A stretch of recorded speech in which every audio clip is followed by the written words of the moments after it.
Hello बच्चों, कैसे हैं आप लोग। आई होप आप अच्छे होंगे। इसके पहले हम क्लास 10th लाइव प्रोसेस का पार्ट 1 लेकर आए थे, डाइजेशन। आज हम करेंगे पार्ट 2, रेस्पिरेशन। रेस्पिरेशन क्या होता है? रेस्पिरेशन वो प्रोसेस है जिसमें हमारा बॉडी जो होता है वो एनर्जी ऑब्टेंड करता है। कुछ बच्चों को रेस्पिरेशन का मतलब ये समझते हैं कि वो ब्रीथिंग हो गया, इनहेल कर लिया और एक्सहेल कर लिया, वो रेस्पिरेशन है। नहीं, ऐसा कुछ नहीं। ठीक है, तो देखते हैं वीडियो कि रेस्पिरेशन क्या होता है और कैसे होता है। The process in which body obtained energy. ऐसा प्रोसेस जिसमें बॉडी क्या करता है, एनर्जी को ऑब्टेंड करने का काम करता है। ठीक है, ये दो तरह के होते हैं। एक्सटर्नल रेस्पिरेशन जो आउट ऑफ सेल होता है, जैसे ब्रीथिंग हो गया। जैसे यहाँ पे देखिए, इनहेल कर रहे हैं, ऑक्सीजन शरीर के अंदर आ रहा है, एक्सहेल कर रहे हैं, CO2 बाहर जा रहा है। ठीक है, अब इंटरनल रेस्पिरेशन ये क्या होता है, सेल के अंदर होता है, इसको बोलते हैं सेलुलर रेस्पिरेशन। ठीक है, जहाँ पे हमारी बॉडी एनर्जी को ऑब्टेंड करती है। अब देखिए यहाँ पे ह्यूमन रेस्पिरेशन रेस्पिरेटरी सिस्टम। ठीक है, ये आपका ऑर्डर है, ये एग्जाम में आता है तो थोड़ा ध्यान से देखेंगे आप। ये नेसल कैविटी हो गया, नेसल पैसेज भी बोलते हैं, फेरियंग्स हो गया। जब ऑक्सीजन, जैसे कि हम इनहेल करते हैं तो ऑक्सीजन सबसे पहले नसल कैविटी में आता है, इसके बाद फेरियंग्स में आता है, उसके बाद आपका लैरिंग्स में आता है, इसके बाद ट्रेकिया। ट्रेकिया एक सी शेप्ड एक कार्टिलेज होता है। ठीक है, फिर उसके बाद ब्रोंकाई में आता है, फिर उसके बाद ब्रोंक्यूल्स में जाता है, फिर एलोवेली में जाता है, इसके बाद ब्लड वेसल्स में जाता है। अब यहाँ पे देखते हैं हम कैसे आएगा। जैसे आपका O2 जैसे इस नसल पैसेज के थ्रू हमारे बॉडी में आया, उसके बाद हम क्या करते हैं, यहाँ पे आपका फेरिंग्स है, फेरिंग्स से होते हुए लैरिंग्स, और उसके बाद ट्रेकिया। ये देखिए ट्रेकिया आपका सी शेप का होता है, रिंग ऑफ कार्टिलेज बोलते हैं इसको। ठीक है, ये सी शेप का क्यों होता है, हमारा जो विंड पाइप है वो बहुत स्टिकी होता है। अगर ये सी शेप का नहीं होगा तो ये आपस में क्या हो जाएंगे, चिपक जाएंगे। चिपक जाएंगे तो भैया ऑक्सीजन अंदर जा नहीं पाएगा, और वो ऑक्सीजन नहीं जा पाएगा तो हम मर सकते हैं। ठीक है, तो ये सी शेप का होता है। इसके बाद जो ऑक्सीजन होता है वो आपका ब्रोंकाई में जाता है। ठीक, ब्रोंकाई से होते हुए ये ब्रोंक्यूल्स में जाता है। ठीक, और उसके बाद ये आपके छोटे छोटे जो बलून लाइक स्ट्रक्चर हैं इस एलोवियल में, यहाँ पे आप देखिए ये बलून लाइक स्ट्रक्चर है आपका, इसमें वो ऑक्सीजन चला जाता है। ठीक,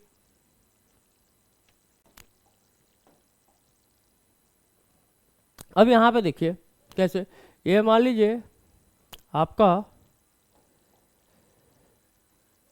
ये आपका नसल पैसेज है, ये आपका मान लीजिए लंग्स है, ये आपका डायफ्रेम हो गया। ठीक है, तो सबसे पहले O2 जो होगा इस नसल पैसेज के थ्रू हमारे बॉडी में एंटर करेगा, फिर आपका फेरिंग्स में जाएगा, इसके बाद लैरिंग्स में जाएगा। यहाँ पे सी शेप्ड के कार्टिलेज होते हैं जिसको हम क्या बोलते हैं, ट्रैकिया बोलते हैं। इसके बाद इधर ये ब्रोंकाई, और ये इसके छोटे छोटे बहुत सारे ब्रांच होते हैं। ब्रोंकाई से होते हुए ऑक्सीजन ब्रोंक्यूल्स में जाता है, और फिर आपके ये बलून लाइक स्ट्रक्चर होता है एलोवियली, ये इसमें इन हो जाते हैं। इसके बाद इस ब्लड कैपिलरी के थ्रू, मान लीजिए ये एक सेल है। ठीक है, यहाँ पर डाइजेशन से प्राप्त जो फूड है वो यहाँ पे है C6H12O6। ठीक है, अब यहाँ से ऑक्सीजन इस ब्लड कैपिलरी के थ्रू इधर जाएगा, लेकिन हम लोग जानते हैं कि जो ऑक्सीजन होता है वो वाटर इनसॉल्युबल होता है। अब जब वाटर इनसॉल्युबल है तो भाई ब्लड के अंदर कैसे जाएगा, तो ब्लड के अंदर एक कंपोनेंट होता है हीमोग्लोबिन। ठीक है, जो O2 का मतलब ऑक्सीजन का ट्रांसपोर्ट करता है और इस सेल के पास लेकर आता है। ठीक, इसके बाद यहाँ पे जो CO2 है ये वाटर में क्या होता है, सॉल्युबल होता है। तो भाई यहाँ पे मान लीजिए ऑक्सीजन आ गया, तो ऑक्सीजन अगर आ गया तो ये आपका हायर कंसंट्रेशन एरिया हो गया, और ये आपका सॉरी ये लोअर कंसंट्रेशन एरिया हो गया, और ये आपका हायर कंसंट्रेशन एरिया हो गया। अब बाय डिफ्यूजन प्रोसेस ये आपका जो CO2 है ये किधर आ जाएगा, इस एलोवियल में आ जाएगा। उसके बाद एक्सहेल करके हम CO2 को क्या कर सकते हैं, बाहर निकाल सकते हैं। ठीक, अब यहाँ पे देखिए, इनहेल किया, ऑक्सीजन इस एलोवियल में आ गया, ठीक है। यहाँ पे ये ब्लड कैपिलरी है, ये आपका ब्लड कैपिलरी है, ठीक है। इस ब्लड कैपिलरी के थ्रू जो आपका हीमोग्लोबिन है वो इस ऑक्सीजन को लेकर इस सेल में आ जाएगा, ठीक है। और इस सेल के थ्रू, इस सेल में जो CO2 है, अब मान लीजिए जैसे ही हमने इनहेल किया तो ऑक्सीजन का जो कंसंट्रेशन है वो बढ़ गया, ठीक है। और CO2 का जो कंसंट्रेशन है वो क्या होता है, घट जाता है। अब यहाँ पे जो CO2 का कंसंट्रेशन है वो ज़्यादा है, तो बाय डिफ्यूजन प्रोसेस क्या होगा, CO2 इस ब्लड कैपिलरी के थ्रू इस एलोवियल में आएगा, और हम जब एक्सेल करेंगे तो वो जो CO2 है वो हमारे शरीर से बाहर चला जाएगा। इसके बाद क्या होता है, मान लीजिए जो फूड फ्रॉम डाइजेशन के दौरान हमको ये फूड मिला हुआ है, अब ये जो ऑक्सीजन है, ये ऑक्सीजन आपके पास यहाँ पे आ गया, तो इस ऑक्सीजन के साथ ये रिएक्शन करेगा, ठीक है। ये जो ऑक्सीजन है, ये जो हमारा डाइजेशन के बाद जो फूड हमको प्राप्त हुआ है, इसके साथ रिएक्शन करके CO2 प्लस में H2O और प्लस में एनर्जी देगा। ये जो एनर्जी है वो आपका 38 ATP होता है, लेकिन जो एनर्जी बनता है ना वो आपका ADP के रूप में बनता है, ADP के रूप में रहता है, ठीक है। हमारे शरीर में फ्री फास्फोरस होते हैं, तो ये जो आपका ADP है ये फ्री फास्फोरस के साथ रिएक्शन करके आपका ATP बना लेता है। ADP का मतलब क्या होता है, एडेनोसाइन डाइफॉस्फेट, मतलब फॉस्फेट का 2 मॉलिक्यूल, ठीक है। अब ये जो फ्री फास्फोरस होता है उसके साथ ये अगर रिएक्शन कर लिया तो भैया ATP बन गया, एडेनोसाइन ट्राइफॉस्फेट, यानी कि फॉस्फोरस का 3 मॉलिक्यूल, ठीक है। तो जो एनर्जी बनता है वो ADP के रूप में बनता है, ठीक है। और जो एनर्जी हम यूज करते हैं वो भी ADP के रूप में यूज करते हैं, लेकिन जो एनर्जी स्टोर होता है वो आपका ATP के रूप में होता है, और उसको हम ATP को क्या बोलते हैं, एनर्जी करेंसी, ठीक है। जैसे यहाँ पे देखिए आपका, जैसे ये O2 यहाँ पे एलोवियल में आ गया, ठीक है। तो ये O2 जो होता है वो वाटर इनसोल्युबल होता है, बहुत कम मात्रा में वाटर में घुलता है, ठीक है। तो इसके ट्रांसपोर्ट के लिए हमको HB हीमोग्लोबिन चाहिए होता है, ठीक है, जो ब्लड के अंदर कंपोनेंट है ये, ठीक। ये हीमोग्लोबिन क्या करता है, O2 का ट्रांसपोर्ट करके वो सेल के अंदर लेके चला जाता है, ठीक। अब जो आपका CO2 है ये वाटर सोल्यूबल है, इसके लिए मतलब CO2 का ट्रांसपोर्ट के लिए किसी भी चीज़ की ज़रूरत नहीं होती। बाय डिफ्यूजन प्रोसेस वो ब्लड के through higher concentration to lower concentration alveolar में आता है, फिर हम लोग एक्सेल करते हैं तो CO2 बाहर निकल जाता है, ठीक है। अब यहाँ पे देखो जो मतलब ATP कैसे बनता है, जो मतलब जो एनर्जी बना वो ADP के रूप में बनता है, ठीक है। ये जो फास्फोरस है ये फ्री फास्फोरस है, इसके साथ वो क्या कर लेगा, रिएक्शन करके ATP बनाएगा। तो जो एनर्जी हम यूज करते हैं वो आपका ADP का होता है, ठीक है। और जो एनर्जी हम स्टोर करते हैं वो ATP होता है। जैसे देखिए यहाँ पे, जैसे आपका O2 आया और यहाँ पे आपका फूड मतलब है, ये इस फूड के साथ ये ऑक्सीजन रिएक्शन करेगा, ठीक है। और इससे हमको क्या मिलेगा, CO2 मिलेगा, H2O मिलेगा, और एनर्जी के रूप में 38 ATP मिलेगा, ठीक है। तो जो CO2 है वो जब हम एक्सेल करते हैं तो बाहर चला जाता है, ठीक। और जो हमारा H2O है वो हमारे श्वेत के कारण बाहर निकल जाता है, कुछ यूरिन के द्वारा बाहर निकल जाता है। और जो ये ATP है वो आपका इस माइटोकॉन्ड्रिया में जाके स्टोर हो जाता है, ठीक। अब जब मान लीजिए अभी हम खाए, अभी हमको एनर्जी की आवश्यकता तो नहीं है, तो हम क्या करेंगे, जब एनर्जी की आवश्यकता होगी तो ये इस माइटोकॉन्ड्रिया से जब ये ATP निकलेगा तो इसमें से एक फास्फोरस बाहर चला जाएगा और ये बन जाएगा आपका ADP, और एक फास्फोरस आपका क्या हो जाएगा, बाहर चला जाएगा, ठीक है। तो जो एनर्जी हम यूज करते हैं वो फास्फोरस का 2 मॉलिक्यूल्स होता है, मतलब एडेनोसाइन डाइफॉस्फेट, मतलब जो एनर्जी बना वो भी ADP, जो एनर्जी हम यूज किया वो भी एडीपी, लेकिन जो एनर्जी स्टोर हुआ वो आपका एटीपी होता है। ठीक है, अब यहाँ पे देखिए, मतलब जो एडीपी, मतलब जो एनर्जी बनता है वो एडीपी के रूप में बनता है, और हमारे शरीर में फ्री फास्फोरस होते हैं, इनके साथ ये रिएक्शन करेगा, एटीपी बना लेगा। एटीपी को क्या बोलते हैं? Energy currency of body. ठीक है, फिर आगे चलते हैं हम लोग। ठीक है, अब यहाँ पे देखिए, ग्लूकोज 6 कार्बन ऑफ मॉलिक्यूल्स होता है। ये कहाँ, ये प्रोसेस कहाँ होता है? साइटोप्लाज्म में होता है। ठीक है, अब पाइरूट क्या होता है? 3 कार्बन ऑफ मॉलिक्यूल्स। ठीक है, 3 कार्बन ऑफ मॉलिक्यूल्स आते हैं। ठीक, सबसे पहले कि मतलब ये देखिए, अब्सेंस ऑफ ऑक्सीजन के थ्रू हो रहा है, तो अब्सेंस ऑफ ऑक्सीजन के थ्रू जो प्रोसेस होता है उसको बोलते हैं एनारोबिक। ये आपका एनारोबिक।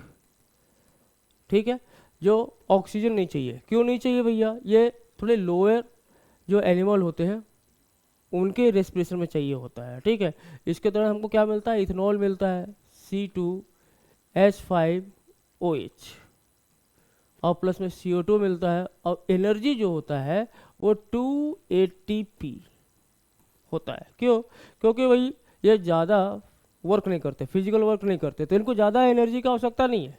ठीक, तो ज़्यादा एनर्जी की आवश्यकता नहीं है, तो इनका जो एनारोबिक जो मतलब रेस्पिरेशन होता है वो अब्सेंस ऑफ ऑक्सीजन में होता है। इसके बाद एक होता है इन ह्यूमन मसल सेल्स, इसमें मॉडरेट अमाउंट ऑफ ऑक्सीजन चाहिए होता है, मतलब जितना ऑक्सीजन चाहिए उतना ही ऑक्सीजन ये देता है। इसके दौरान क्या होता है? लैक्टिक एसिड प्रोड्यूस होता है, और प्लस में एनर्जी प्रोड्यूस होता है। और प्रेजेंस ऑफ ऑक्सीजन, ये तो आपका एरोबिक रेस्पिरेशन हो गया, एरोबिक रेस्पिरेशन हो गया। अब इस ये किस में होता है? हायर एनिमल में होता है। हायर एनिमल कहने का मतलब ह्यूमन। ठीक है, इसमें क्या निकलता है? CO2 निकलता है, वाटर निकलता है, और ये एनर्जी, ये आपका एनर्जी जो है वो 38 ATP के रूप में निकलता है। ठीक है, जो CO2 होता है वो हम एक्सहेल करते हैं, वो बाहर निकल जाता है। वाटर जो होता है वो श्वेत के द्वारा बाहर निकलता है, यूरिन के द्वारा बाहर निकलता है, और ये जो 38 ATP है ये माइटोकॉन्ड्रिया में जाके स्टोर हो जाता है। आगे चलते हैं हम लोग। अब यहाँ पे देखिए, रेस्पिरेशन इन प्लांट। अब जैसे ह्यूमन में रेस्पिरेशन करने के लिए एक अलग अलग ऑर्गन्स होते हैं, लेकिन यहाँ पे प्लांट के पास ऐसा कुछ नहीं। They do not have any special respiratory system, so they have to respire in all of their individual parts like leaf, stem and roots. भाई प्लांट के पास किसी भी प्रकार का मतलब एक पार्टिकुलर ऑर्गन्स नहीं है कि भैया यही रेस्पिरेशन करेगा। ठीक है, तो वो भैया आपका लीफ, स्टीम, रूट किसी के साथ भी कर सकता है, मतलब किसी से वो रेस्पिरेशन कर सकता है। The plant also have the exchange gases with the atmosphere bye simple diffusion. ठीक है, और जो प्लांट होता है वो आपका एटमोसफेयर से सिंपल डिफ्यूजन के द्वारा गैस को क्या करता है? एक्सचेंज करता है। जैसे यहाँ पे देखिए, जैसे ये आपका है फोटोसिंथेसिस के द्वारा क्लोरोफिल जो होता है वो लाइट एनर्जी एब्जॉर्ब करता है। ठीक है, और आपका ये ऑक्सीजन लेता भी है और ऑक्सीजन छोड़ता भी है। क्यों? क्योंकि भैया ये आपका फोटोसिंथेसिस का प्रोसेस हो रहा है। तो फोटोसिंथेसिस के प्रोसेस में क्या होता है? कार्बन डाइऑक्साइड वो ले रहा है, प्लांट जो है कार्बन डाइऑक्साइड ले रहा है। ठीक है, और ऑक्सीजन वो क्या कर रहा है? छोड़ रहा है। लेकिन रेस्पिरेशन में क्या होता है? ऑक्सीजन वो ले रहा है और कार्बन डाइऑक्साइड छोड़ रहा है। ठीक है, आगे चलते हैं हम लोग। अब यहाँ पे देखिए, रेस्पिरेशन इन प्लांट। अच्छा नहीं, ये हम लोग पढ़ चुके हैं, आगे चलते हैं हम लोग। अब during day time, day time में क्या होता है? मान लीजिए, देखिए डे टाइम में ना फोटोसिंथेसिस, ये आपका मान लीजिए एक प्लांट है हमारे पास।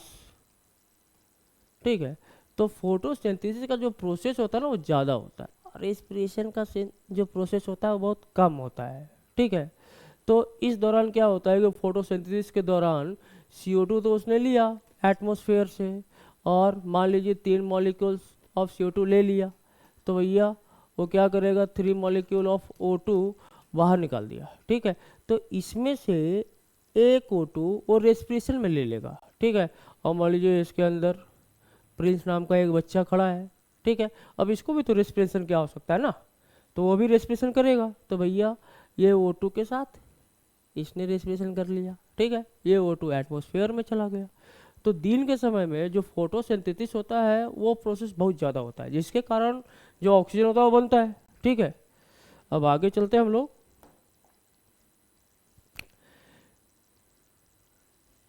अब ड्यूरिंग आपका नाइट टाइम, अब नाइट टाइम में क्या है भाई साहब, आप यहाँ पे देखो, नाइट टाइम में तो भैया ये सनलाइट तो है नहीं हमारे पास। अब सनलाइट नहीं होगा तो फोटोसिंथेसिस नहीं होगा, ऐसा नहीं है, रात के टाइम में भी फोटोसिंथेसिस होता है लेकिन बहुत कम होता है। जैसे मान लो आप, ये एक प्लांट है, ठीक है, तो दिन अभी ये मान लेते हैं एक और प्लांट है, ठीक है, ये आपका डे टाइम का मान लेते हैं, ये डे टाइम का है, और ये आपका नाइट टाइम का है, ठीक है। तो डे टाइम में जो फोटोसिंथेसिस का प्रोसेस होता है वो ज़्यादा होता है, रेस्पिरेशन बहुत कम होता है, ठीक है। लेकिन अब नाइट टाइम में क्या होता है, फोटोसिंथेसिस बहुत कम होता है और रेस्पिरेशन बहुत ही ज़्यादा होता है। अब इसमें क्या हो रहा है भाई, कार्बन डाइऑक्साइड वो एटमॉस्फेयर से ले रहा है, ठीक है, और ऑक्सीजन वो एटमॉस्फेयर में छोड़ रहा है, ठीक है। अब ये एक ऑक्सीजन ये रेस्पिरेशन में ले लिया, बाकी ऑक्सीजन दूसरे हायर एनिमल्स इसका यूज कर लेते हैं। लेकिन यहाँ पे क्या मतलब प्रॉब्लम है कि फोटोसिंथेसिस का प्रोसेस बहुत कम होता है। मान लीजिए कि ऑक्सीजन का प्रोडक्शन होता ही नहीं है, अब ऑक्सीजन का प्रोडक्शन नहीं हो रहा है तो भैया रेस्पिरेशन तो करेगा ना। अब रेस्पिरेशन करेगा, मान लीजिए प्रिंस अब रात में भी यहाँ खड़ा है, ठीक है, अब O2 आया भाई, मान लीजिए O2 का 3 मॉलिक्यूल्स इधर आ रहा है। अब ये जो प्लांट होता है ना वो हमसे बहुत ज़्यादा स्ट्रॉन्ग होता है, ठीक है। अब एक O2 लिया, दूसरा O2 लिया, अब तीसरा O2 भैया प्रिंस ले रहा था, वो O2 भैया ये प्लांट ले लिया, ठीक है। तो इसलिए बोला जाता है कि रात के टाइम में, ठीक है, प्लांट के नीचे नहीं सोना चाहिए, नहीं तो तबीयत क्या हो जाएगी, खराब हो जाएगी। जितनी मात्रा में ऑक्सीजन चाहिए उतनी मात्रा में नहीं मिल पाती है, ठीक है। तो अब हम आगे चलते हैं। अब देखिए respiration in various part of plant, अलग अलग पार्ट है, ठीक है, कौन कौन से part, mode of gaseous exchange carbon dioxide and oxygen in plant, in terrestrial plant gaseous exchange occur through. अब टेरेस्ट्रियल प्लांट जो भैया जमीन में रहते हैं ना उनको टेरेस्ट्रियल प्लांट बोलते हैं। तो अब वो कैसे गैस का एक्सचेंज करते हैं, वहाँ पे देखिए स्टोमेटा, स्टोमेटा में आपका क्या हो गया, इन लेफ्ट और ग्रीन स्टीम होता है, इसके थ्रू वो क्या करते हैं, गैस का एक्सचेंज करते हैं, ठीक है। तो मतलब O2 अंदर लेते हैं, CO2 को बाहर निकालता है। लेंटिकल्स, लेंटिकल्स क्या होता है, वुडी स्टीम और रूट्स, मतलब वुडी स्टीम में छोटे छोटे होल्स होते हैं उसको लेंटिकल्स बोलते हैं, ठीक है, जिसके थ्रू वो जो प्लांट है वो अपना रेस्पिरेशन का प्रोसेस करता है। रूट हेयर हो गया, इन यंग रूट्स, अब यहाँ पे देखिए ये आपका यंग रूट्स है।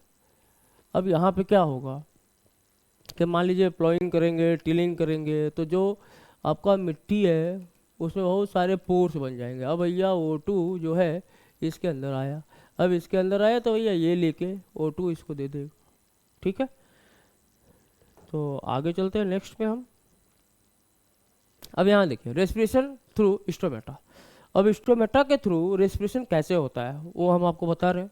स्टोमेटा और स्मॉल एपरेटस मतलब holes found on surface of the leaf, जैसे मान लीजिए ये आपका एक लीफ है,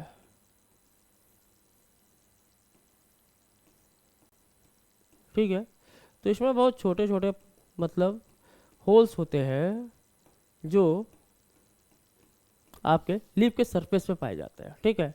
for the process respiration O2 inter stomata bye the process of diffusion into other cells of the leaf. कहने का मतलब क्या है कि ये मान लीजिए आपका स्टोमेटा है, ठीक है, अब ये अभी इसको बोलते हैं गार्ड सेल, ठीक है। अब जैसे मान लीजिए इसके अंदर वाटर गया तो गार्ड सेल क्या हो जाता है, फूल जाता है, फूलने के बाद क्या होता है, ये आपका O2 बाहर आ जाता है और CO2 क्या होता है, अंदर से बाहर निकल जाता है, ठीक है। When concentration of CO2 increase inside the seal, ठीक है। अब जैसे ही मान लीजिए O2 अंदर आया और CO2 इसके पास है तो CO2 का जो कंसंट्रेशन है वो ज़्यादा हो जाएगा, ठीक है। तो क्या हो जाएगा, बाय डिफ्यूजन प्रोसेस वो बाहर निकल जाएगा, ठीक। आगे चलते हैं हम लोग। अब देखिए रेस्पिरेशन थ्रू लेंटिकल्स। लेंटिकल्स क्या होता है, पहले बच्चों को यही मालूम नहीं है। ये देखिए ये सारा आपका लेंटिकल्स है, इसके थ्रू क्या होता है, CO2 बाहर निकलता है और O2 अंदर आता है। ठीक है, यहाँ पे देखते हैं lenticels are the opening in the bark of ओडिस्टियम। ये देखिए भैया ओडिस्टियम में ये बार्क है, इसके ओपनिंग को हम क्या बोलते हैं, लेंटिकल्स बोलते हैं। They also serve as a place of gases exchange. ये भी क्या करता है, गैस का एक्सचेंज करता है, यानी कि CO2 को बाहर निकलता है, O2 को अंदर लाता है। ठीक, आगे चलते हैं। Respiration through general surface of roots. ठीक है, अब यहाँ पे देखिए आप, अगर आप ध्यान से देखें तो प्लोइंग टीलिंग जो होता है, अब प्लोइंग टीलिंग में क्या होता है भैया, ये जो सॉइल होते हैं ना वो अपनी जगह से हिल जाते हैं। अब हिल जाने के बाद उसमें क्या होता है, छोटे छोटे छोटे छोटे छोटे पोर्स बन जाते हैं। अब उस पोर्स में क्या आएगा, उस पोर्स में O2 इन कर जाएगा।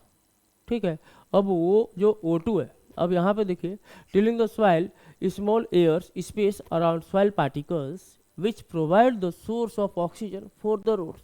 अब भाई वो क्या करेगा, इसको, इस जो रूट है इसको ऑक्सीजन प्रोवाइड कर देगा। क्यों, क्योंकि भैया टीलिंग और प्लॉइंग करने से क्या होता है, छोटे छोटे छोटे छोटे बहुत सारे पोर्स बन जाता है। अब पोर्स बन जाते हैं तो भैया ये जो रूट्स है इसको क्या मिल जाएगा, इसको ऑक्सीजन मिल जाएगा। ठीक है, अब यहाँ पे देखो this oxygen present between the soil particle diffuse into root hairs by the process of diffusion. सीधा सिंपल सी बात है भैया। अब यहाँ पे O2 ज़्यादा मात्रा में है, हायर कंसंट्रेशन, यहाँ पे O2 है नहीं, ये लोअर कंसंट्रेशन हो गया। अब कोई भी चीज़ बाय डिफ्यूजन प्रोसेस किधर से किधर जाएगा, हायर कंसंट्रेशन से लोअर कंसंट्रेशन। तो भाई साहब O2 भी आपका इस छोटे छोटे पोर से होके इस रूट को चला जाएगा। ठीक है, from the roots hair oxygen diffuse into other cells of the root after utilisation of oxygen carbon dioxide diffuse out into the soil. और जो कार्बन डाइऑक्साइड होता है इसके अंदर वो क्या होगा, बाहर निकल जाएगा। अब इसके थ्रू रेस्पिरेशन का प्रोसेस कर लिया। अब आगे चलते हैं हम। अब यहाँ पे देखिए रेस्पिरेशन इन एक्वेटिक एनिमल। मछली देखिए ना, मछली वो कितना जल्दी जल्दी सांस लेता है। अब सांस लेने का, जल्दी जल्दी सांस लेने का क्या कारण है भाई साहब, हमारा जो O2 है ना, ये जो O2 है ये जो वाटर में ना एकदम इनसॉल्युबल है। ठीक है, बहुत कम मात्रा में सॉल्युबल होता है। अब कम मात्रा में सॉल्युबल है, अब ऐसा तो नहीं कि जो तुम आपका ये जो एक्वेटिक एनिमल, यहाँ पे आपका फिश दिख रहा है। ठीक है, ये जो फिश है ऐसा नहीं कि एटमॉस्फेयर से ऑक्सीजन ले लेगा, ये जब भी लेगा ये वाटर में घुला हुआ ऑक्सीजन लेगा। अब भाई साहब वाटर में जो ऑक्सीजन होता है ना वो कम घुलता है। अब कम घुलता है जिसके कारण इनका जो रेस्पिरेशन होता है ना बहुत फास्टर होता है। यहाँ पे आप देखो aquatic animal respire faster. Faster क्यों भैया, because oxygen is insoluble in water.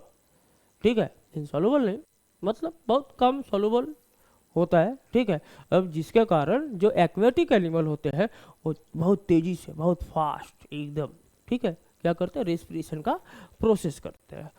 आगे चलते हैं हम लोग।